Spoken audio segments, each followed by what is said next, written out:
Electricidad para ingenieros en animación, ingenieros en mecatrónica e ingenieros en sistemas. Buenos días, tardes, noches o madrugadas, dependiendo del lugar del planeta donde se encuentren.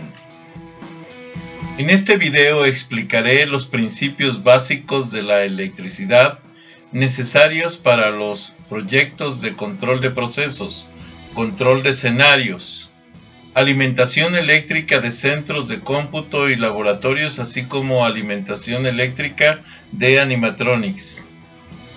En este analizaremos qué es la electricidad, la teoría del flujo eléctrico, las partículas subatómicas y cómo actúan en la electricidad, la tensión eléctrica, la corriente eléctrica, los tipos de corriente eléctrica, la potencia eléctrica, la resistencia, el conductor, los aislantes, la ampacidad, los fusibles, el interruptor, los circuitos eléctricos, la ley de Ohm, consideraciones para la distribución eléctrica pequeña, el multímetro básico, la distribución eléctrica, el código internacional de colores para distribución eléctrica, cómo calcular la carga de los aparatos eléctricos, el cableado para instalaciones eléctricas, las uniones, los empalmes y amarres, el cableado polarizado y la tierra física. Les invito a que se suscriban a mi canal si quieren que explique algún tema. Con gusto recibiré sus comentarios para programar los temas que me soliciten. Comenzamos.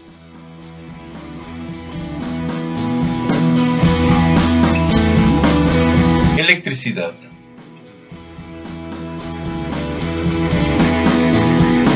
¿Qué es la electricidad?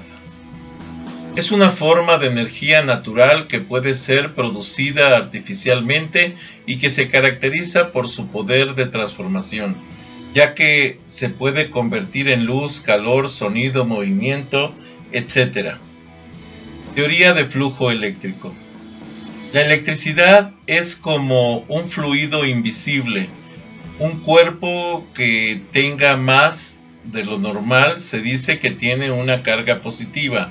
Por el contrario, si tiene menos de lo normal, se dice que tiene una carga negativa. En base a esto se establece una teoría que concluye que el flujo eléctrico fluye de positivo exceso a negativo deficiencia. A esta noción de flujo se le conoce como corriente convencional. Partículas subatómicas. Las partículas elementales o partículas fundamentales son partículas subatómicas que no se pueden dividir en subestructuras más pequeñas, es decir, partículas que no están compuestas por otras partículas. Un átomo está formado por fermiones, la familia de partículas elementales con masa cuya combinación da lugar a la materia bariónica o materia ordinaria. El átomo está formado por dos subtipos de fermiones, los leptones y los quarks. Los electrones son una partícula elemental del tipo leptón. Orbitan alrededor del núcleo atómico. Los neutrones y los protones son partículas subatómicas formadas por combinación de quarks, en particular hadrones. Se aglutinan y forman el núcleo del átomo. De hecho, es la parte que conforma la masa mayor del átomo. Bueno, el modelo estándar de las partículas elementales y la gravedad. Bueno, tenemos varios tipos de partículas. Aquí los presentamos. En realidad son 5 tipos de partículas. Los leptones, los quarks, los wedge bosons, más bien, los escalar bosons y los tensor bosons. Los tensor bosons son partículas subatómicas que conforman una atracción, una especie de liga entre las partículas que giran. Son los responsables de la gravedad. Por ejemplo, aquí tenemos dentro de los leptones los electrones, y dentro de los Gauss bosons los fotones. Y más adelantito explicamos un poquito más al respecto. Leptones se definen como fermiones o partículas con masa que no experimentan interacción nuclear fuerte. Existen 6 tipos de leptones, 3 con carga eléctrica y un electrón, muón y tau, y 3 sin carga de mucha menor masa, los neutrinos. Electrones. Es la única partícula que sigue considerándose fundamentalmente después, desde que se descubrieron las partículas subatómicas. Tiene carga eléctrica -1 y spin de 1 medio. El muón es similar al electrón pero más pesado. El tau es similar también al electrón pero aún más pesado que el muón. El muón y el tau son muy inestables en la naturaleza, aparecen durante muy poco tiempo. Electrón neutrino es una partícula sin carga y muy poca masa, por lo que es muy difícil de detectar, pero pueden transportar mucha energía que liberan cuando colisionan con otra partícula, y así se pueden detectar de forma indirecta. El muón neutrino es una partícula sin carga y poca masa, pero mucho más pesado que el electrón neutrino. Se producen en el decaimiento o desintegración de las partículas atómicas, por ejemplo, en el decaimiento beta. Tau neutrino, sin embargo, sin carga, y es más pesado que el muón neutrino. El spin del electrón. El electrón es poseedor de una carga eléctrica negativa, y al girar el electrón sobre su propio eje genera un campo magnético que denominamos spin. El spin proporciona una medida del momento angular intrínseco de toda la partícula. La historia de las partículas subatómicas. Es una breve historia, solamente algunos conceptos fundamentales para que conozcamos realmente cómo fue el desarrollo. En 1897, Thomson descubrió el electrón, hoy considerado una partícula elemental de tipo leptón. Hasta este descubrimiento, el átomo se consideraba una partícula indivisible.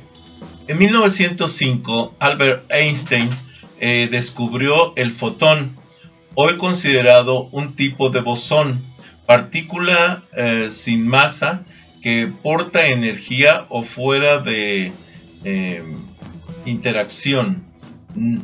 Es una energía que se libera normalmente en forma de luz. En 1932, James Chadwick descubrió el neutrón. En 1964, Murray Gell-Mann propuso la existencia de los quarks, las partículas elementales que forman los neutrones y los protones. En 1977, Ernest Rutherford descubrió el protón, y que la mayor parte de la masa de los átomos se concentra en el núcleo. El electrón. El átomo de cobre, por ejemplo, tiene 29 protones y 29 electrones. 28 de los 29 viajan en órbitas cercanas al núcleo. Pero, sin embargo, el último electrón viaja en una órbita más alejada del núcleo, por lo cual casi no tiene atracción del mismo. Este electrón se llama electrón libre y puede saltar de un átomo a otro fácilmente. Precisamente por esta estructura que se acaba de mencionar es por lo que se da el flujo de electrones sobre los metales o conductores que son los que permiten que sobre la superficie de ellos haya un flujo de electrones, y ese flujo se llama electricidad. El flujo de electrones en un tramo de alambre de cobre, las únicas cargas que se mueven son los electrones libres.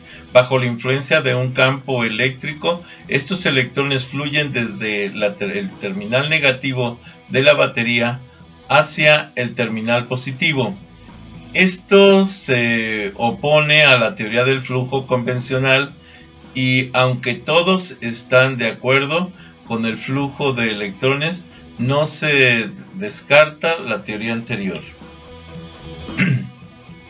Bien, la tensión eléctrica es la diferencia de potencial entre dos puntos y se mide en voltios.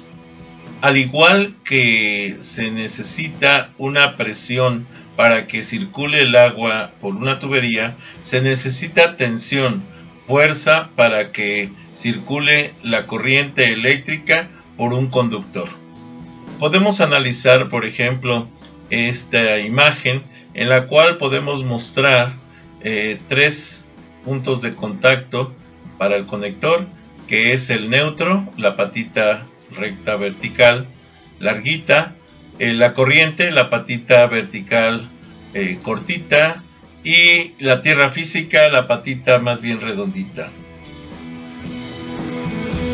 La corriente eléctrica es la intensidad o cantidad de corriente eléctrica que circula por un conductor y se mide en amperios.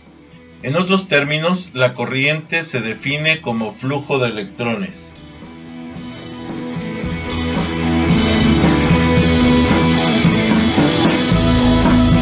Existen varios tipos de corriente eléctrica. Por ejemplo, la corriente directa, abreviado como DC, es el flujo de corriente en una sola dirección, es decir, se mantiene como un impulso constante del polo positivo al negativo. Podemos identificar fácilmente tres tipos de corriente. Corriente alterna, la vamos a explicar más adelantito, la corriente directa, que es lo que acabamos de mencionar, y la corriente continua. Normalmente la corriente continua es producida por una fuente electroquímica como la pila voltaica, y se le llama continua porque se libera continuamente hasta que se agota el químico productor. Corriente alterna, abreviada como AC, fluye en una dirección y luego en dirección opuesta. Su polaridad cambia de forma cíclica en el circuito. Las veces que cambia se les llaman ciclos o frecuencia, que cambia por segundo, y se mide en hertz. Un hertz es un ciclo por segundo precisamente. De tal manera que la corriente alterna normal de distribución casera en América, y vamos a decir en particular en México, es de 60 Hz, 60 ciclos por segundo.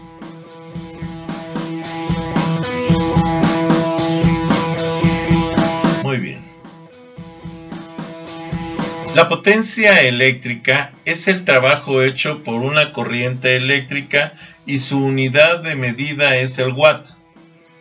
Este trabajo se traduce también en el consumo de un aparato eléctrico. Se obtiene de multiplicar voltios por amperio. Es la opción al flujo de electrones libres, limitando o controlando el flujo de corriente. A este efecto se le conoce como resistencia. Es denominada, está identificada por ohms y se abrevia como R, que es resistencia, y su símbolo es la letra omega, los ohms. Las resistencias son utilizadas en todos los circuitos eléctricos. Aquí tenemos un ejemplo, parte de un circuito. Tenemos el alambre conductor, que está simbolizado por la línea recta. El fusible, ¿sí?, de seguridad, que está indicado en la zona de salida del switch, es un fusible. El interruptor, que está en esta parte, que permite el paso o no de la corriente. La carga es el aparato eléctrico o electrónico que consume energía eléctrica, que consume los volts, y el alambre de retorno. Entonces tenemos conductor, fusible, interruptor, el conductor que llega hasta la carga, en este caso una bombilla eléctrica incandescente, y después el cable de retorno para cerrar el circuito con la fuente de poder. El conductor es un material que permite el flujo de electrones libres. Los alambres son el mejor ejemplo de conductor de corriente. Estos tienen átomos inestables que permiten el flujo de un punto a otro. Muchos metales son buenos conductores, como la plata, cobre, aluminio, hierro, etc. El alambre conductor es el conductor utilizado para suministrar la energía en el circuito. Si es un circuito de corriente alterna, se le denomina caliente. El cambio de dirección de la energía provoca que el circuito se sienta como que golpea, y la alta frecuencia de este circuito que golpea provoca calentamiento y de hecho quema. El ser humano puede quemarse por corriente alterna.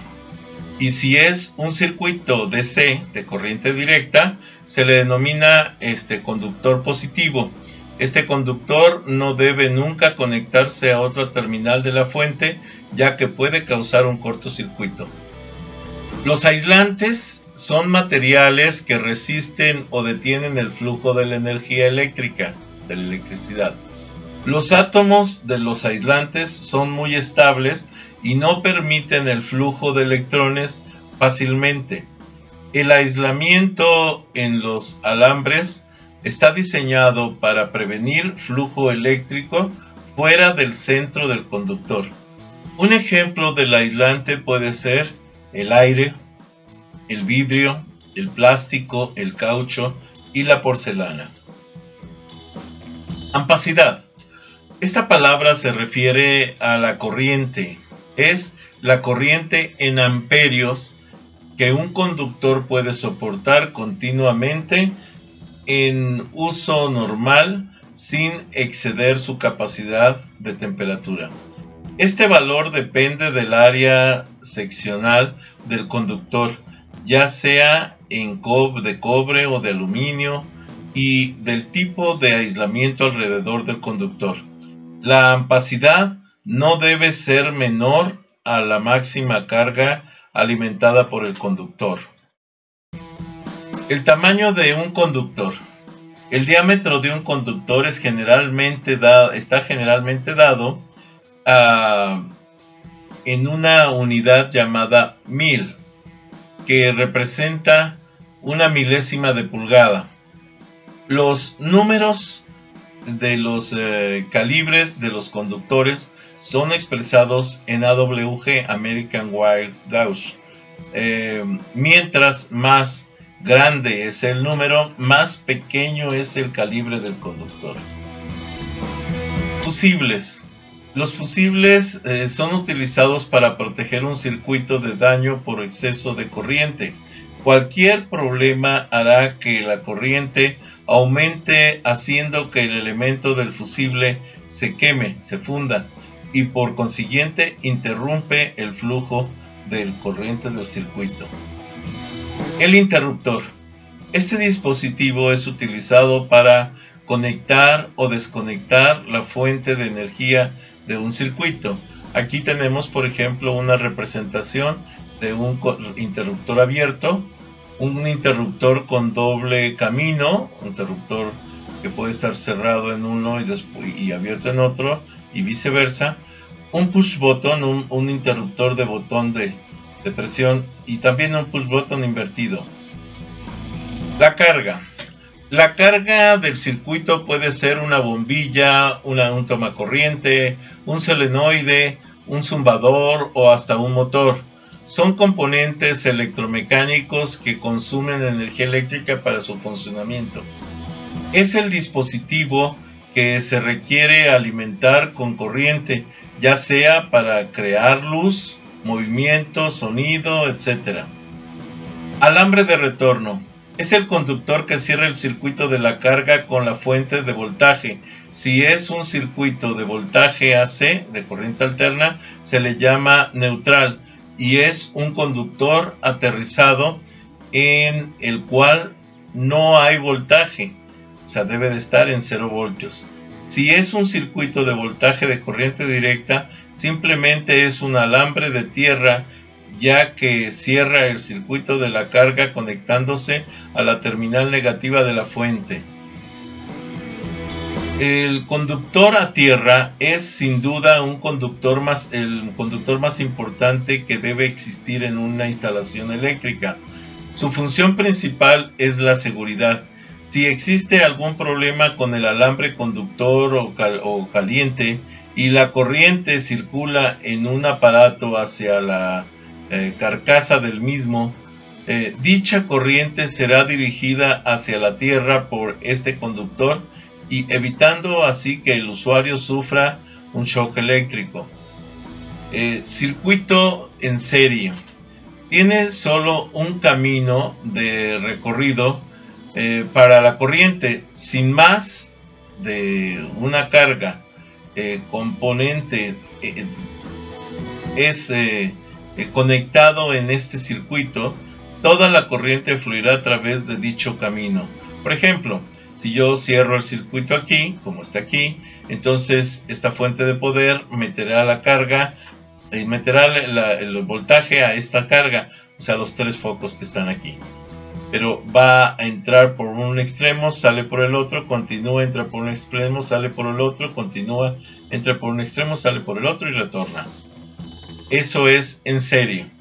Circuito en paralelo. Este circuito tiene más de un camino para que la corriente circule. En este caso, si yo cierro el circuito, aquí tenemos una carga en que se cierra, vamos a decir, como si fuera en serie, pero tiene otra carga igual que también va a recibir energía eléctrica y que cierra el circuito como si fuera una réplica de este. A esto se le llama precisamente conexión en paralelo. Ley de Ohm. La ley de Ohm es una simple fórmula usada para expresar la relación entre el voltaje, la corriente y la resistencia. Aunque no se necesita hacer cálculo cuando se está trabajando en un circuito eléctrico, se hace necesario comprender esta fórmula al momento de diagnosticar algunos problemas en dicho circuito. Por ejemplo, aquí tenemos el voltaje, la intensidad y la resistencia.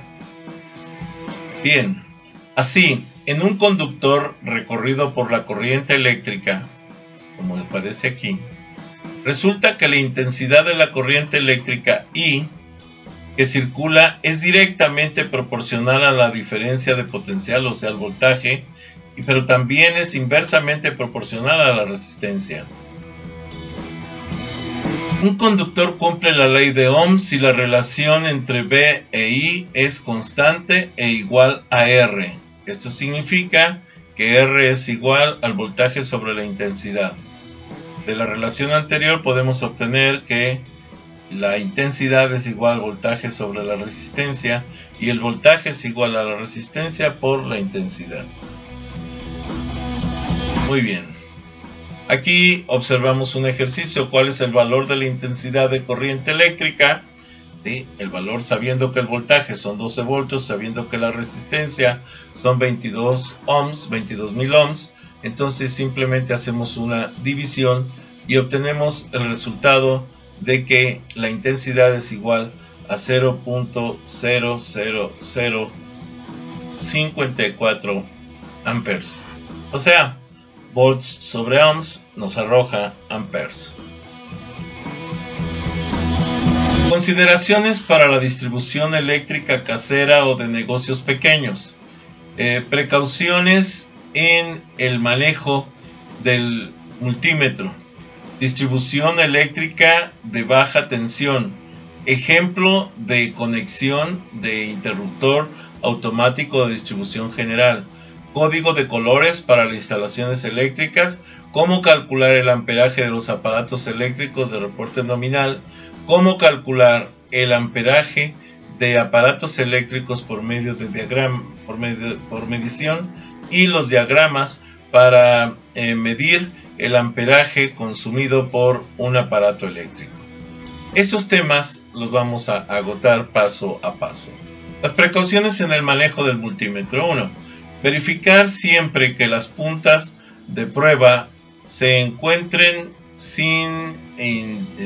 bien introducidas en los terminales de entrada y que el selector rotatorio de las funciones o rangos se encuentre colocado en la posición adecuada. Si esto no se cumple, corremos el riesgo de quemar el aparato o de sufrir un accidente por la medición inapropiada de algún suministro de energía eléctrica de alto voltaje. Para evitar un choque eléctrico, tenga cuidado al trabajar con tensiones arriba de los 60 voltios de corriente directa o de 25 voltios de corriente alterna. El selector rotatorio de funciones deberá ajustarse al rango que se desea medir antes de poner el aparato en funcionamiento. Si no conoce la magnitud de voltaje o corriente que va a medir, entonces es conveniente que elija una escala grande y posteriormente ir bajando la escala hasta que se pueda leer cómodamente, ya sea en el multímetro analógico o digital. Cuando se cambie el selector rotatorio de funciones durante la medición, asegúrese de hacerlo solo después de retirar las puntas de prueba del circuito o equipo que está midiendo. Cuando se exhibe un estado de sobrerango, un 1 por ejemplo en el multímetro digital, o la aguja se pasa de la escala máxima, en el caso del multímetro analógico, desconecte inmediatamente y seleccione una escala mayor. Cuando se utilice un multímetro en la función de ómetro, por ejemplo, debe usarse únicamente en circuitos pasivos, o sea, sin carga eléctrica. Nunca debe conectarse a un circuito energizado, ya que se dañará el aparato. La distribución eléctrica de baja tensión. Primero debemos entender que la distribución eléctrica se hace a media tensión, entre 13 y 23.000 voltios. Estos 13 o 23.000 voltios bajan a una caja llamada transformador o transformador de devanados. En esta caja se transforma a al menos 3 fases y un neutro. El neutro se conecta a una tierra física en la base del poste y este es el que sirve para cerrar el circuito para el consumo de energía eléctrica. Estas 3 fases vienen del transformador y son fases eléctricas independientes, de tal manera que incluso si yo utilizo una sola línea, estoy hablando de una conexión monofásica. Si utilizo 2 líneas, estoy hablando de una conexión bifásica, y obviamente si se utilizan las 3 líneas, estamos hablando de una instalación trifásica. Amperios. Este alimentará y protegerá todo lo relacionado con iluminación. En algunas viviendas podría ser necesario 2 o más usar un cable, por ejemplo, del número 12. Los amperios con este interruptor se alimentarán todos los tomacorrientes comunes que se tengan, y se pueden agregar otros interruptores si se desea. Si se desea separar un poco más la carga, entonces se pueden utilizar tomacorrientes independientes o pastillas de distribución. Todo se basa en base al consumo de amperios. Por ejemplo, podemos tener 10 amperios, 15 amperios, 25 amperios. Por ejemplo, en este último con 25 amperios, se puede utilizar para alimentar el aire acondicionado o la calefacción, que es uno de los que consumen mayor cantidad de energía en una instalación eléctrica pequeña. Los 35 amperios, la función de es alimentar el calentador de agua eléctrico con 110 voltios, por ejemplo. Además se incluirá una tierra física. En algunos casos se podría utilizar uno de menor amperaje si el calentador lo permite. El calibre de los cables debe ser no mayor del 10. Si el bateaje es mayor a 2000, usar un calibre 8. El bateaje es el consumo de energía por los aparatos instalados o conectados a ese sistema de distribución eléctrica.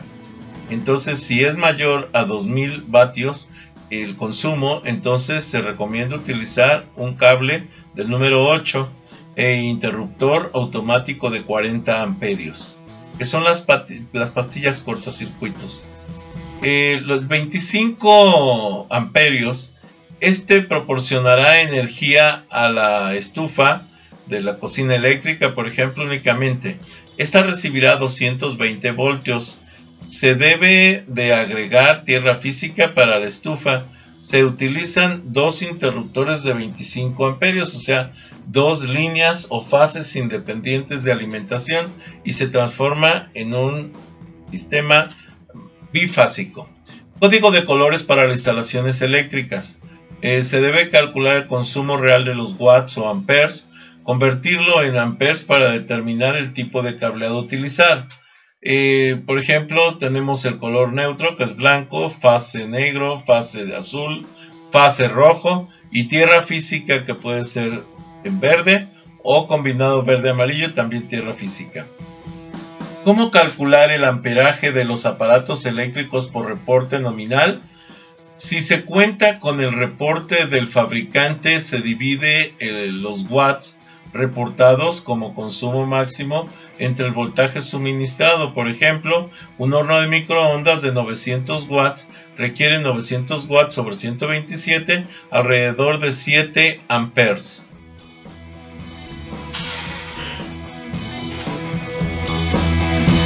Muy bien.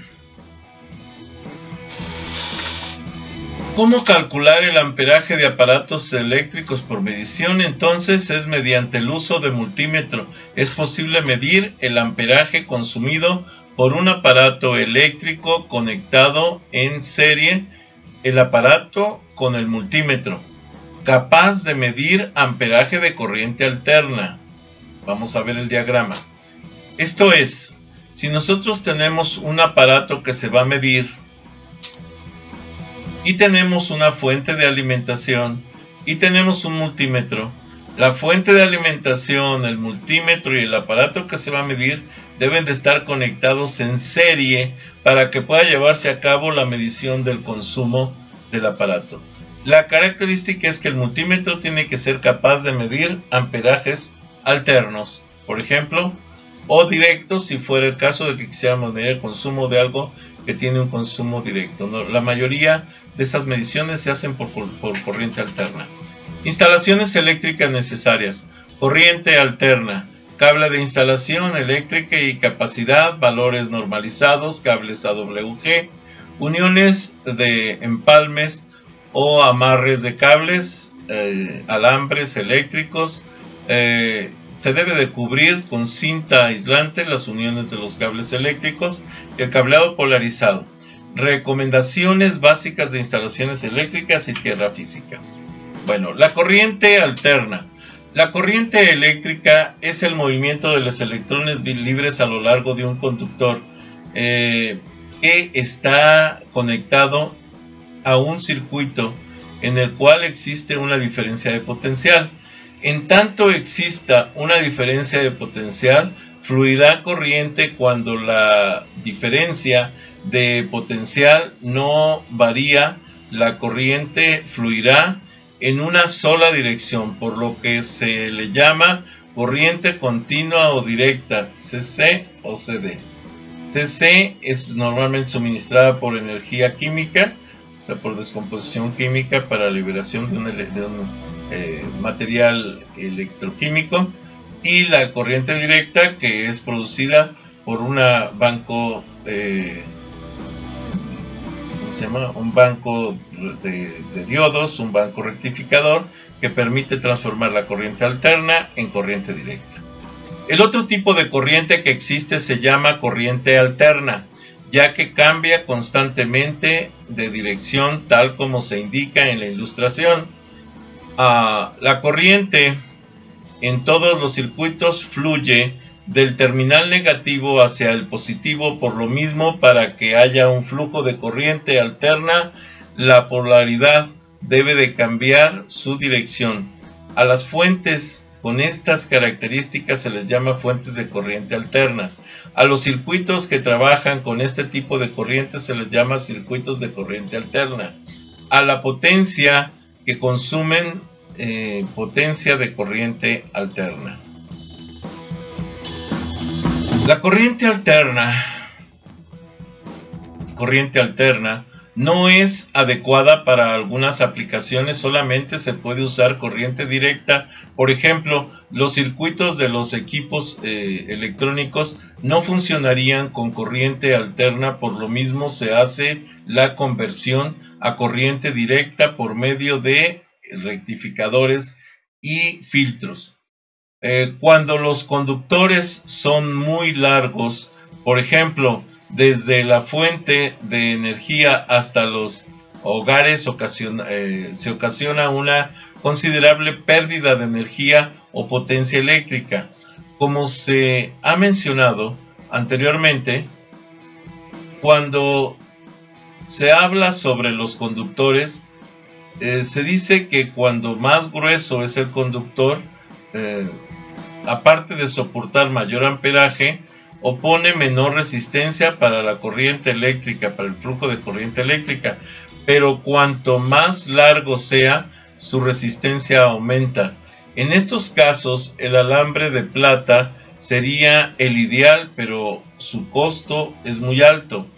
Aquí surge una pregunta: ¿cómo es posible llevar esta energía y recorrer grandes distancias sin que se generen grandes pérdidas con la corriente directa? Eso no es posible, pero la corriente alterna se presta para lograr reducir esas pérdidas. Por eso la distribución a nivel nacional se hace por medio de corriente alterna y no de corriente directa. La corriente alterna AC, por alternate current, es aquella que se produce mediante generadores electromagnéticos, de tal forma que en el caso de nuestro país fluye cambiando el polo positivo, polo vivo, a negativo, polo neutro, 60 veces por segundo, 60 Hz. Por esto la corriente domiciliaria se dice que tiene un voltaje de 127 voltios a una frecuencia de 60 Hz. Tener en cuenta que un Hertz es un ciclo o cambio de polo vivo a polo neutro en un segundo. La razón para que la tensión en el uso domiciliario sea alterna: el recorrido de grandes distancias obliga a que la corriente que se ocupa para que viaje grandes distancias debe de ser alterna. Las baterías y pilas proveen una corriente continua o CC por current, es continuous current, es decir, que en todo instante la corriente fluye de positivo a negativo. La corriente alterna es posible convertirla en corriente directa, que tiene un comportamiento muy similar a la corriente continua, mediante un filtro de diodos rectificadores que permiten que se presente la oscilación de la corriente alterna con la que son alimentados. Entonces, al no presentarse esta oscilación, se convierte en corriente continua o corriente directa más bien. De tal manera que para el multímetro es lo mismo trabajar con corriente continua que con corriente directa. El cable para instalaciones eléctricas y capacidad. Los valores normalizados de los cables AWG, American Wire Gauge Standard, son conductores en buen estado y deben permanecer o presentar más bien una resistencia muy baja. Los valores dependen del largo y el grosor de los hilos. Para hilos comunes hasta 20 metros de largo, la resistencia debe ser siempre inferior a 1. Para hilos esmaltados, la resistencia varía bastante en función del espesor. En la siguiente tabla de hilos, esto lo veremos un poquito más adelante. Aquí está la tabla de hilos, valores de normalización, y nos damos cuenta, por ejemplo, la resistencia que hay dependiendo de la distancia. Esto es la resistencia por kilómetro. Para cables muy delgados, 0. Por ejemplo 158. Para cables muy gruesos, perdón.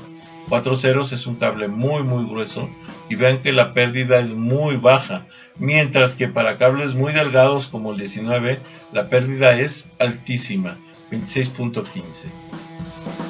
Bueno, aquí tenemos también la posibilidad de medir el amperaje máximo que soportan. Cables muy gruesos soportan un amperaje muy alto, por ejemplo 319 amperes para 4 ceros, pero para el 19 no alcanza ni, soporta únicamente 2 amperes. Son los valores de normalización. Aquí, por ejemplo, cables más delgados todavía, hasta calibre 43, con una capacidad que solamente soporta 0.007 amperes y tiene una resistencia de 6800 ohms. Es una resistencia altísima.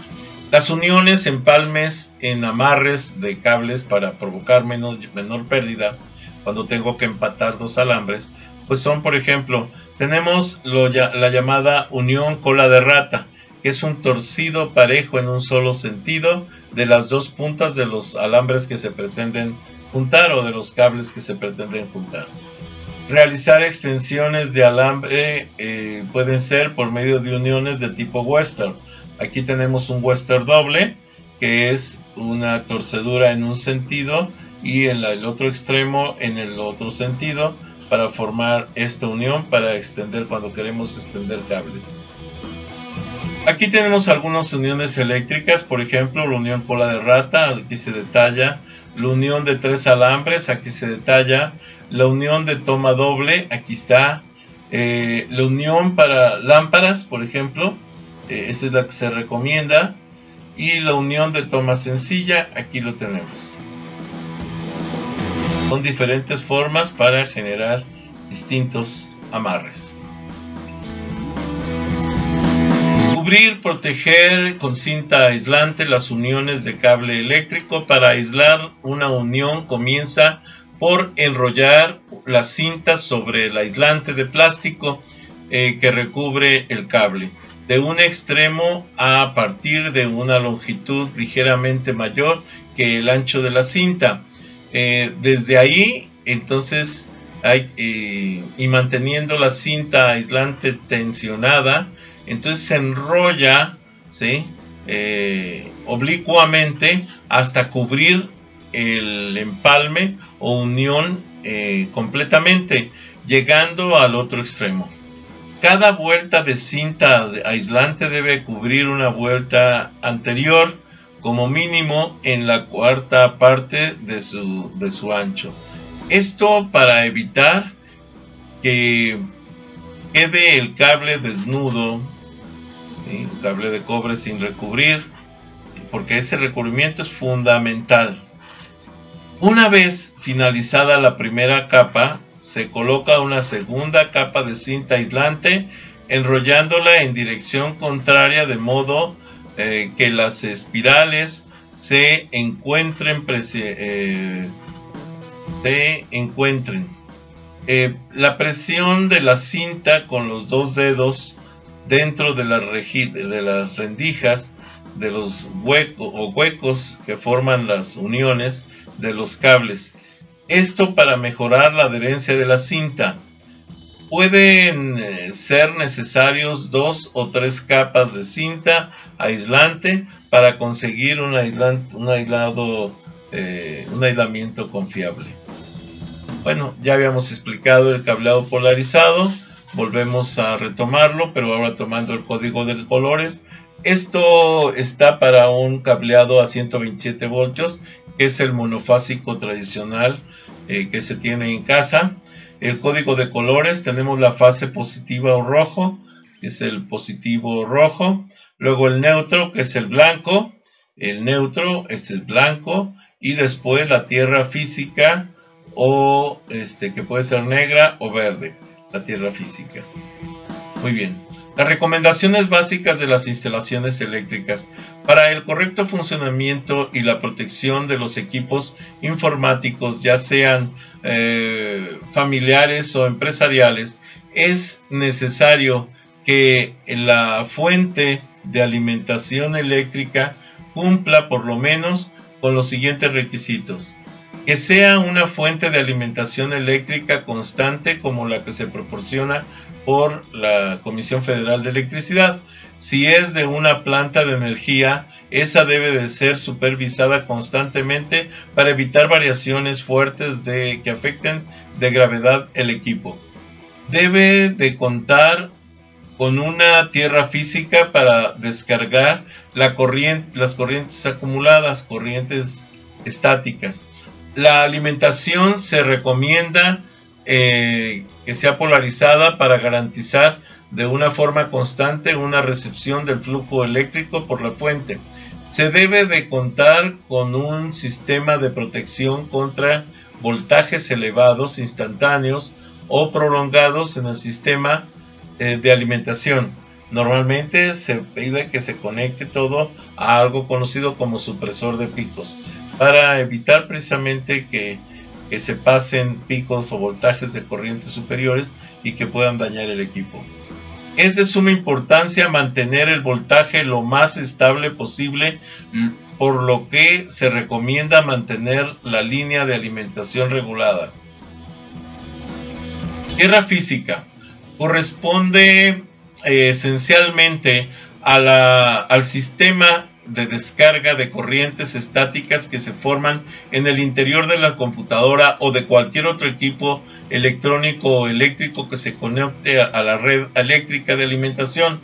La propia operación de la máquina o por descargas que el usuario pueda provocar por circuito de su propia carga eléctrica corporal, generada esencialmente por frotamiento. También puede ser por una descarga eléctrica que llegue de equipos o componentes que están conectados a la red cercanos a donde estamos conectándonos a la misma.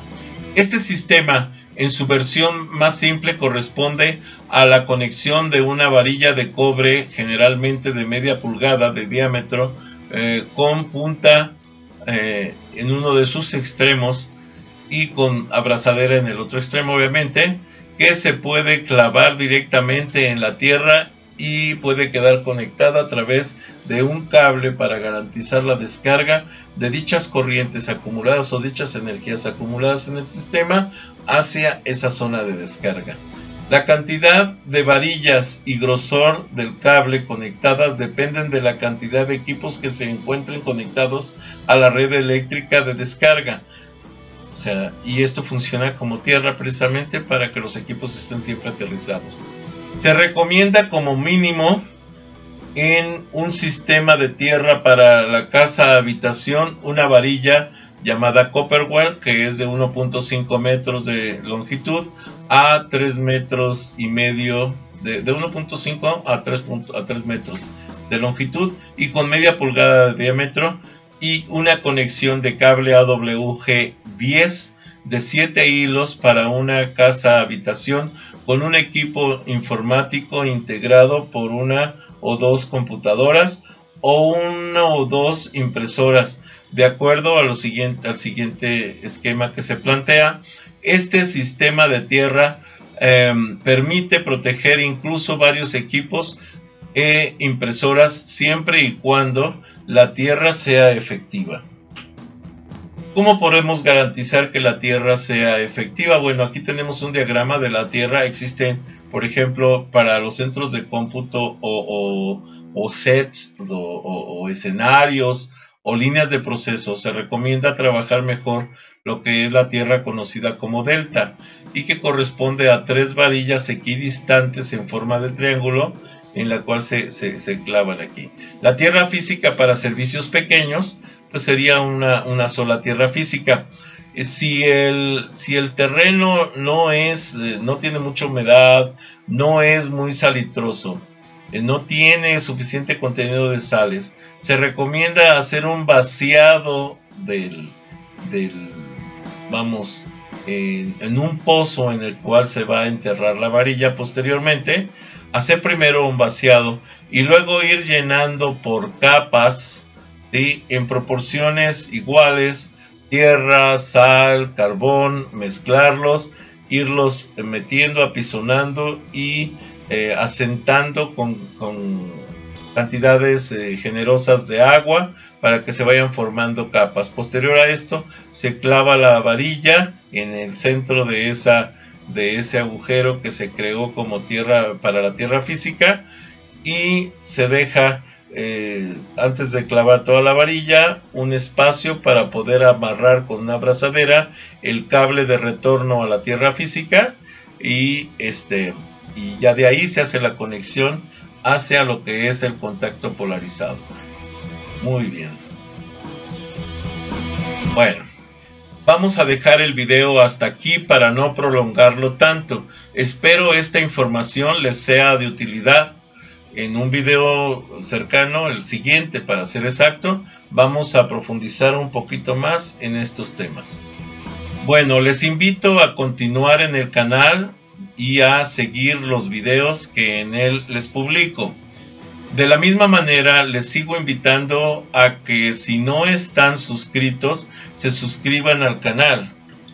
Que me manden sus comentarios para corregir, mejorar y programar nuevos temas en los videos. Que le den manita arriba a los videos y clic a la campanita para que les avise cuando suba más videos. De igual manera, les pido el apoyo para que inviten a sus contactos a visitar el canal y con esto lograr posicionar el canal de YouTube. Si ustedes apoyan a promover el canal en sus redes sociales, seguramente seguiremos logrando un buen posicionamiento. Hasta aquí el video para no prolongarlo más. Saludos a todos.